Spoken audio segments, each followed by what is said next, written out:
قبر میں جو بیری کی پتی رکھی جاتی ہے تو یہ بیری کی پتی رکھنے کی وجہ کیا ہے؟ اس کا کیا کوئی ثواب ہے یا یوں ہی رکھی جاتی ہے؟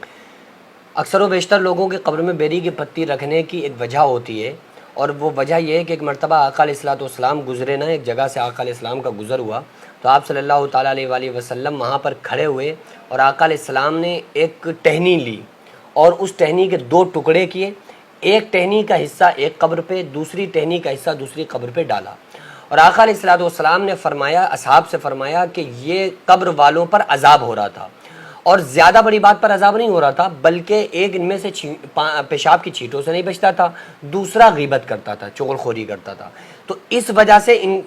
قبر والوں پر عذاب ہو رہا ہے۔ آقا علیہ السلام نے پھر اس کی وجہ بتائی کہ یہ میں نے جو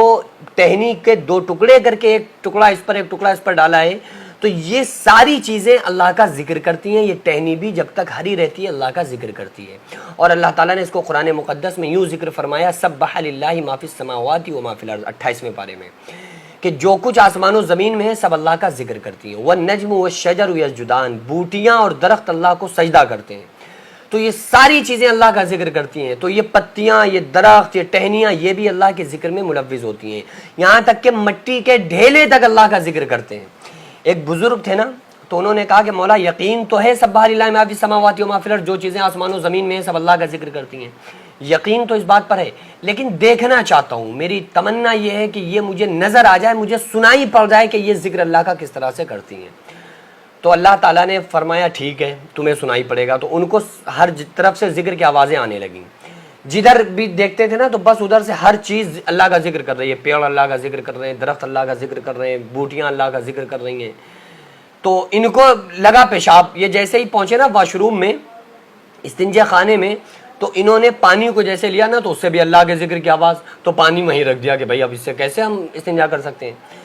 پھر اس کے بعد وہ جنگل پہنچے، جنگل جا کے انہوں نے سوچا چلو جنگل میں پیشاب کرتے ہیں، پھر ایک پیشاب کرنے بیٹھے، ڈھیلا اٹھایا تو اس سے اللہ کے ذکر کی آواز، تو وہ کہنے لگے کہ مولا یہ آوازیں سنانا بند کر دے ورنہ ہمارا بھی پیشاب بند ہو جائے گا، اگر ہم اسی طرح سے ہم کانوں سے سنتے رہے تو پھر ہم تو استنجا تک نہیں کر پائیں گے۔ تو اسی لیے حکم آتا ہے کہ اگر جب آپ استنجا کریں نا ڈھیلے وغیرہ سے تو اس کو زمین پر مار لیں، پٹک لیں، تاکہ اگر وہ اللہ کے ذکر میں ملوث ہو تو ذکر کرنا بند کر دیں۔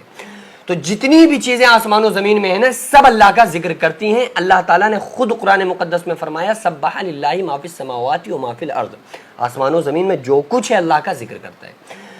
تو اسی طرح سے وہ جو درخت ہوتے ہیں، جو ٹہنی ہوتی ہیں اور جو بیری کی پتی ہوتی ہیں، یہ بھی اللہ کا ذکر کرتی ہیں، تو اس وجہ سے بیری کے پتے کو رکھ دیا جاتا ہے تاکہ جب تک یہ اللہ کے ذکر میں مشغول رہے گا تو اگر مردے پر عذاب ہو رہا ہوگا تو اس کے عذاب میں تخفیف ہو جائے گی، کیونکہ جہاں پر ذکر اللہ کرنے کے لیے کوئی بھی شے موجود ہو تو اس کا جو کریڈٹ اور ثواب اور فائدہ ملتا ہے، اس سے جو برکتیں حاصل ہوتی ہیں وہ اس کو بھی ملتی ہیں۔ اگر کسی محلے میں نمازی ہے، کسی علاقے میں نمازی ہے، تو پورے محلے والوں کو اس کا ثواب ملتا ہے، پورے محلے والے اس کی برکتوں، جو اس پر رحمتیں اور برکتیں اترتی ہیں وہ اس سے مستفیض ہوتے ہیں۔ اس کے لیے صرف بیری کی پتی رکھنے کی کیا ضرورت ہے؟ کوئی بھی پتی رکھی جا سکتی ہے؟ جی بالکل رکھی جا سکتی ہے، لیکن بیری کے پتے کا اصل وجہ یہ ہے کہ یہ بڑا مضبوط پیڑ ہوتا ہے اور یہ بہت زیادہ دیر تک، کافی دیر تک یہ ہرا رہتا ہے، اور حکم یہی ہے اور یہی کتابوں کے اندر ملتا ہے، حدیث میں ملتا ہے کہ جب تک یہ چیزیں جاندار رہتی ہیں، یعنی ان میں جان ہوتی ہے، یعنی اگر کوئی اور بیری کے جو پتے ہوتے ہیں جب تک وہ ہرے رہیں گے جب تک اللہ کا ذکر کریں گی۔ اسی کے لیے یہ بھی کہا جاتا ہے کہ قبروں پر کے آس پاس اگر پیڑ وغیرہ ہوں تو بہت اچھا ہوتا ہے، کیونکہ وہ اللہ کے ذکر میں مشغول ہوتے ہیں تو اس کی برکتیں جو ہوتی ہیں وہ اس مرحوم کو بھی ملتی ہیں۔ تو بس اسی وجہ سے بیری کے پتے رکھے جاتے ہیں کہ کافی دیر تک، کافی دنوں تک وہ ہرے بھرے رہتے ہیں۔